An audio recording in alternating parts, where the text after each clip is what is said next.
my name is Dominique. Welcome to Boudoir Bedtime Stories, where I will share with you a story or two for the sleepy adult.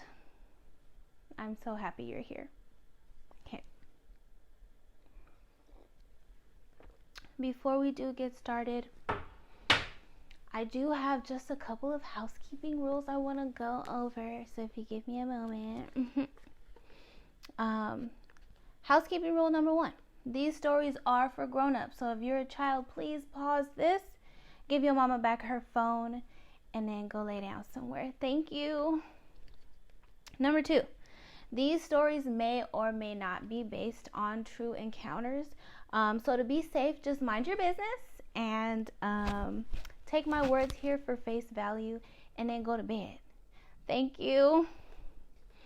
And then last but not least, if you're not already in your pajamas, please lotion up your ashy feet and throw on your favorite muumuu or matching set and enjoy. Thank you. My story for tonight is called The Tale of the Peyronie Sausage. And for my friends that maybe don't know what Peyronie is, I'll give you the opportunity now to go ahead and pause the video. You can look up the definition if you'd like, or you can just go ahead and be surprised by listening to my story. I hope you enjoy. Once upon a time, there was a girl named Dana who loved love. She lived for love. Dana met a 6'2" man-child who served up some good old sausage. Upon meeting, she had no idea just how good it would be until she decided to finally go and see about it. The 6'2" man-child with the good sausage went by the name of a ghost. A ghost had made it known that he'd been crushing hard on Dana for the last 10 years and was waiting patiently for the last 10 years for the opportunity to serve up his sausage to her. Tonight we will learn about the size, shape, and spiritual well-being of a ghost sausage and the impact it made on the very sweet, very unsuspecting Dana. It was All Hallows Eve, or whatever white people call it. Dana was at a Halloween party with a group of witches doing witchy type things, eagerly waiting to have her witchy purple cloak ripped clean off her body. Dana couldn't even focus on anything going on at the party. As a matter of fact, one of her most popular potions blew up the mechanical bull when it was supposed to just be stopping time for a couple of minutes. Dana knew it was time to go when all she could think of were the texts and phone calls that led up to this night. She could only look forward to the sausage slinging. Dana could typically see into the future without issue, but with a ghost, she was only able to see bits and pieces of moments to come.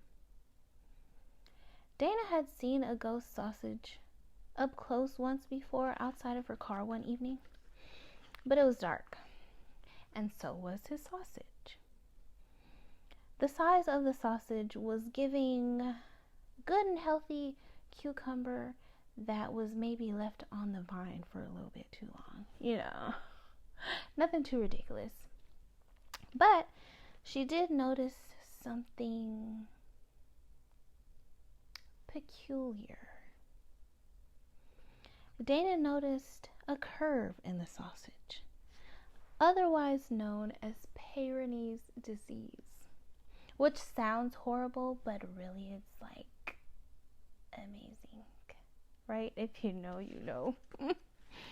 Anyway, to say that Dana was excited to leave the Halloween party to head to Peyronie Town was an understatement.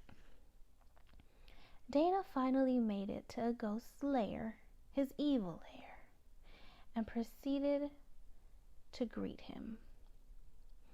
A ghost greeted Dana with an embrace so warm that she literally began to melt at the door, on the porch, into the welcome mat. Girl, we ain't even made it to the foyer yet. Pull it together, Dana thought to herself. A ghost grabbed Dana by her pinky and led her into his bedroom that was covered with rose petals from floor to ceiling, while candles lit the room in its entirety. Dana pulled back the hood of her witchy purple cloak in awe of what this Peyronie man-child could create for her. The level of tricked-out romance caught her off guard. Dana hated to be caught off guard.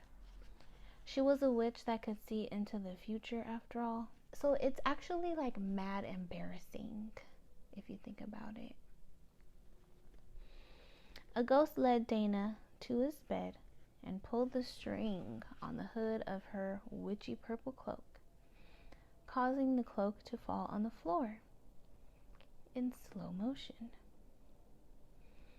Each time a ghost touched Dana, she felt an electrifying surge of energy.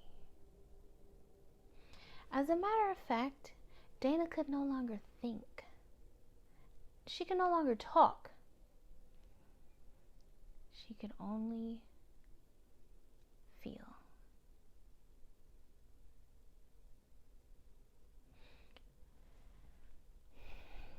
Her body was wholly his. It was his in a way that felt pre-written in stone. A story to be told for centuries by the baddest of witches in purple cloaks. A ghost served up his sausage while Dana surrendered her body, and her soul seemed to surrender along with it. Both Dana's body and soul were being entrusted to a ghost for safekeeping, or so she thought. With every stroke, Dana's soul was fed. A ghost turned Dana over in the most rotisserie-style, tender-loving flip and began to intensify his strokes. A ghost then proceeded to gift Dana with a very high-quality back massage while actively engaged in doggy-style activity. No, literally, the damn man went full-fledged massage therapist mid-stroke. In that very moment, Dana wondered to herself, well, damn, who's really the witch here, him or myself? 'Cause that right there is some black magic for your ass. The experience became so intensely electrifying that Dana began to burst out into laughter from pure joy. Pure joy.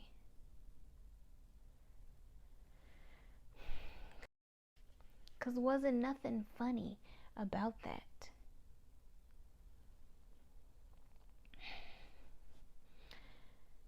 This was Dana's introduction to what would help fast track her love life into complete and utter ruin. The screw of a lifetime had screwed her for life. But hey, shout out to that Peyronie curve.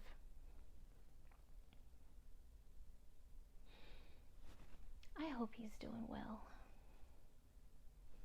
Dana sighed. Well, that's all for now. And so, until next time, the end. Thank you again for joining me for a Boudoir Bedtime story. I hope that you enjoyed. I hope that you are now just a little bit more relaxed and sleepy. And I hope you have a beautiful, amazing slumber.